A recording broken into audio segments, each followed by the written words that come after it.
Bulletin के पेश करता है काकाजी वेडिंग मॉल वुमेन्स एक्सक्लूसिव, मोती गली, चौमोहल्ला palace road, Hyderabad.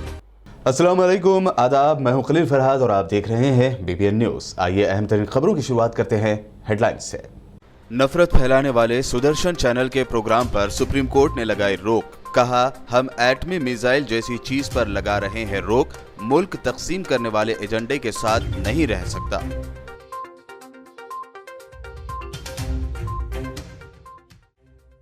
Bihar election में मजलिस इत्तेहादुल मुस्लिमीन ने बढ़ाई नीतीश कुमार की मुश्किलें। SJDD के हमरा किया इत्तेहाद। असदुद्दीन ओवैसी ने कहा, किसी से नहीं डरेंगे।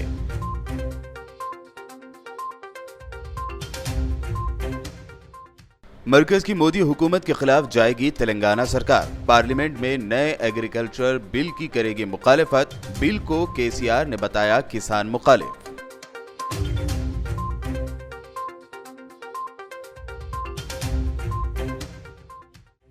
मरकजी हुकूमत की तेलंगाना समेत 12 रियासतों के चीफ सेक्रेटरी से बातचीत। कोरोना के खिलाफ पुरअसर लड़ाई को लेकर तेलंगाना सरकार की तारीफ की।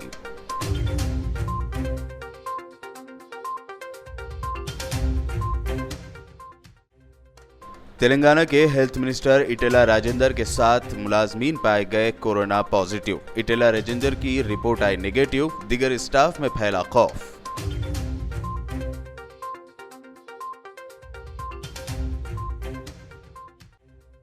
और TJS सरबराह कोदंडाराम लड़ेंगे MLC इलेक्शन। अपोजिशन पार्टियों से की हिमायत करने की अपील।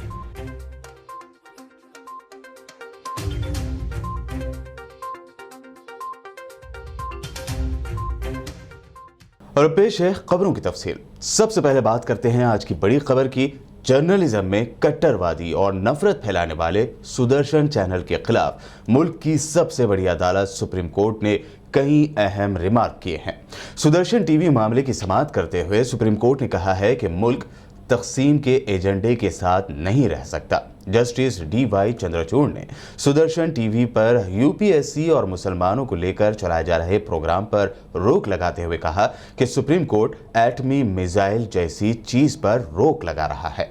अदालत ने कहा कि यह मुद्दा मुबैना तौर से सियासी है और हम ये बहाना नहीं कर सकते हैं कि कानूनी तौर से इसको सुलझाया जाएगा। सरकारी सर्विसेज में मुसलमानों की घुसपैठ के खुलासे का दावा करने वाले सुदर्शन टीवी के प्रोग्राम पर एतराज जाहिर करते हुए सुप्रीम कोर्ट ने कहा कि मीडिया को इस बात का मैसेज जरूर जाना चाहिए कि तहकीकाती जर्नलिज्म के नाम पर किसी खास तबके को निशाना नहीं बनाया जा सकता। मुल्क ऐसे तकसीम करने वाले एजेंडे के साथ नहीं रह सकता। अदालत ने इस मामले में ब्रॉडकास्टिंग मिनिस्ट्री और नेशनल ब्रॉडकास्टिंग एजेंसी पर रिमार्क करने के साथ ही इलेक्ट्रॉनिक मीडिया के गाइडलाइंस पर भी राय मांगी है। मामले की सुनवाई के दौरान एडवोकेट फिरासत ने कहा कि सुदर्शन चैनल के इस प्रोग्राम के सारे एपिसोड हेट स्पीच से भरे हुए थे। हम इस मामले में साथ चलेंगे क्योंकि हकीकत में ये अदालत का काम है कि खुसूसी मामले में वो अहकामात दे। बिहार में असेंबली इलेक्शन की सरगर्मियां बढ़ गई हैं। असदुद्दीन ओवैसी की क़यादत में मजलिस इत्तेहादुल मुस्लिमीन भी बिहार इंतखाबात में जोर आजमाई करेगी। आज खुद MIM सुप्रीमो असदुद्दीन ओवैसी ने बिहार का दौरा किया। इस मौके पर उन्होंने बिहार में नीतीश कुमार की RJD के लिए खतरे की घंटी बजाते हुए समाजवादी जनता दल डेमोक्रेटिक यानी SJDD के हमरा इत्तेहाद का ऐलान किया। इस मौके पर प्रेस कॉन्फ्रेंस भी मुनक्कद की गई। प्रेस कॉन्फ्रेंस में असदुद्दीन ओवैसी ने बताया कि बिहार में कितने सीटों पर कहां-कहां चुनाव लड़ा जाएगा, इसका लाहे अमल जल्द ही तैयार कर लिया जाएगा। साथ ही उन्होंने कहा कि हम किसी से नहीं डरेंगे। दूसरी बात यह है कि 5 साल पहले गठबंधन के नाम पर वोट लिया, सेकुलरिज्म के नाम पे वोट लिया, ओवैसी को हमको बुरा बताकर वोट लिया। अब आप बताइए कि नीतीश कुमार कैसे चलेंगे बीजेपी के साथ? जिन बिहार की जनता ने इनको वोट दिया उसको धोखा क्या इन तमाम पार्टी ने नहीं दिया? हमसे पूछ के आपने गठबंधन तोड़ा था। तो ये अच्छा होता कि वो अपने ही गिरेबान में झांक कर देखे क्या क्या गलतियां हैं तो बेहतर हो। मैं आपसे कह रहा हूं सर, उनको बता दीजिए हम किसी से नहीं डरते, हम इलेक्शन लड़ना चाहते हैं। अख्तर भाई मिले थे, नहीं मिले थे, मिलते हैं, मगर इसको आप ये कहना कि मिले थे वो नहीं है, वो मुलाकात नहीं थी, तो आप समझ रहे हैं ना। देखिए आज भी हम बोल रहे हैं, आपसे मैंने कहा कि आप हमारा मैसेज कन्वे करिए, बताइए क्या बोलते हैं वो। देखिए नीतीश कुमार ने उनको भाव नहीं दिया, वो नीतीश कुमार को भाव नहीं दिए। इस तमाम चीज में बिहार की जनता को धोखा दिया गया था 5 साल पहले। बिहार की जनता का क्या कीमत है बताओ फिर आप। हमारा छोड़ो, हम तो कुछ भी नहीं, हमारा भाव ही नहीं, हम तो ट्विंकल ट्विंकल लिटिल स्टार है। मगर जो 5 साल पहले वोट किया था उसके बारे में क्या कहेंगे, कौन जिम्मेदार उसका। अगर आप बिहार में बीजेपी सत्ता में है तो जिम्मेदार कौन। इतनी बड़ी तादाद में बीजेपी इतना एमपी सीट जीत गया, उसका जिम्मेदार कौन, किसका बहुत है। हमारा छोड़ दिया, हमारा कुछ नहीं है भाई, हम तो बिल्कुल कोशिश कर रहे हैं, मगर ये बिहार की जनता देख रही है, सब फैसला करेगी। हाँ, इसीलिए तो पार्लियामेंट इलेक्शन में पूरा जीत गए बीजेपी और नीतीश कुमार, हम एक ही सीट पर लड़े। पूरे पार्लियामेंट इलेक्शन में हम सिर्फ 3 पार्लियामेंट की सीट पर लड़े, हैदराबाद, किशनगंज, औरंगाबाद, 2 पर जीते हम। हैदराबाद में मैंने बीजेपी को हराया, औरंगाबाद में इम्तियाज जलील ने 23 साल के शिवसेना के एमपी को हराया। आज महाराष्ट्र में कांग्रेस शिवसेना के साथ है। अब ये सवाल कांग्रेस से कोई नहीं पूछते, इल्जाम लगाना तो ऐसा है ना कि हमारा चेहरे पे लगा हुआ है, शायद इल्जाम लगाइए, इल्जाम को इतराज नहीं, मगर आवाम को, जनता देख रही है सब ये तमाशा जो हो रहा है, और जनता इसका अच्छा जवाब देगी। तेलंगाना के वजीर आला के चंद्रशेखर राव ने मरकज की मोदी हुकूमत की जानिब से पेश करदा नए ज़राई बिलों को शहद की मक्खियों का पोशीदा छत्ता करार दिया। केसीआर ने इन बिलों पर अदम इत्मीनान का इजहार करते हुए कहा कि इन बिलों से किसानों के साथ नाइंसाफी होगी। उन्होंने बताया कि एग्रीकल्चरल बिल किसानों के मफादात को शदीद नुकसान पहुंचाता है और कारपोरेट इदारों को फ़ायदा पहुंचाता है। केसीआर ने कहा कि टीआरएस पार्टी अराकीन पार्लियामेंट को राज्यसभा में इस बिल के खिलाफ वोट डालने की हिदायत दी गई है। वज़ीर आला ने कहा कि तेलंगाना हुकूमत इस बिल की मुखालफत करती है।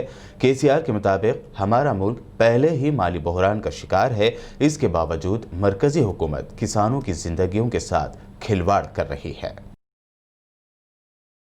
Union commerce minister Piyush Goyal ने कैबिनेट सेक्रेटरी राजीव गौबा के हमरा 12 रियासतों के चीफ सेक्रेटरीज के हमरा वीडियो कॉन्फ्रेंसिंग की। इस कॉन्फ्रेंस का मकसद रियासतों में कोरोना वबा की रोकथाम के लिए उठाए जा रहे इक़दाम के बारे में वाक़फियत हासिल करना था। इस मौके पर तेलंगाना के चीफ सेक्रेटरी सोमेश कुमार ने बताया कि हुकूमत तेलंगाना रियासत में कोरोना के फैलाव पर खास नज़र बनाए हुए है, साथ ही साथ इसकी रोकथाम के लिए मुसलसल इक़दाम किए जा रहे हैं। उन्होंने इस बात का दावा भी किया कि रियासत में नए कोरोना पॉजिटिव केसेस में कमी आ रही है। मरकजी काबीना के सेक्रेटरी राजीव गौबा ने कम कोरोना से मौत के मामलों को बनाए रखने के लिए हुकूमत तेलंगाना को मुबारकबाद भी पेश की।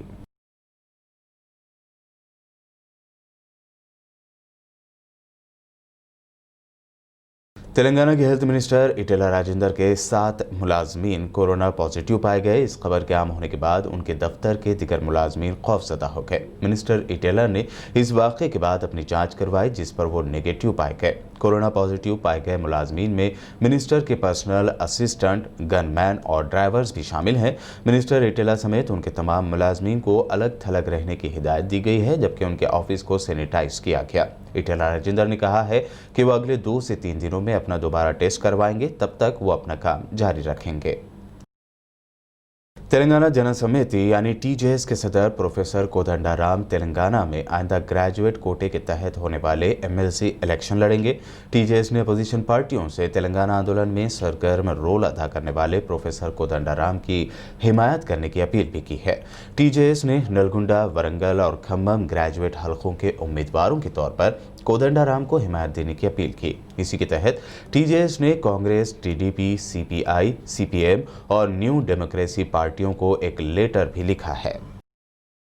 रियासती पंचायत मिनिस्टर एरावल्ली दयाकर राव ने आज मुलुग में टीआरएस पार्टी ऑफिस के तामीराती कामों का मुआयना किया। बता दें कि सीएम केसीआर की हिदायत पर तेलंगाना के हर जिले में पार्टी ऑफिस का क़याम अमल में लाया जा रहा है। इस सिलसिले में आज एरावल्ली दयाकर राव ने मुलुग पार्टी ऑफिस के तामीराती कामों का जायजा लिया। उन्होंने कहा कि जल्द ही तामीराती काम मुकम्मल हो जाएंगे और इसका इनॉग्रेशन सीएम केसीआर और मिनिस्टर केटीआर करेंगे। हैदराबाद के इलाके कारवान से एमआईएम एमएलए कौसर मोहिउद्दीन ने आज जीएचएमसी ऑफिसर्स के साथ शाहतम तालाब, नदीम कॉलोनी, कुली कुतुब शाह नगर, बाल रेड्डी नगर, अकबरपुरा, अहमद कॉलोनी का दौरा किया। इस दौरे के दौरान उन्होंने मच्छरों की अफजाइश न होने के लिए दवाइयों का छिड़काव और साफ सफाई की हिदायतें दी। इस मौके पर मजलिस के मुतादिद कारपोरेटर्स और पार्टी वर्कर्स मौजूद थे। बादजा एमएलए कौसर मोहिउद्दीन ने सीवरेज की साफ सफाई के कामों के लिए लाई गई मोनोजेट मशीन का इनॉग्रेशन भी किया। बुलेटिन में खबरों का सिलसिला यूं ही लगातार जारी रहेगा। फिलहाल रुकते हैं एक छोटे से ब्रेक के लिए।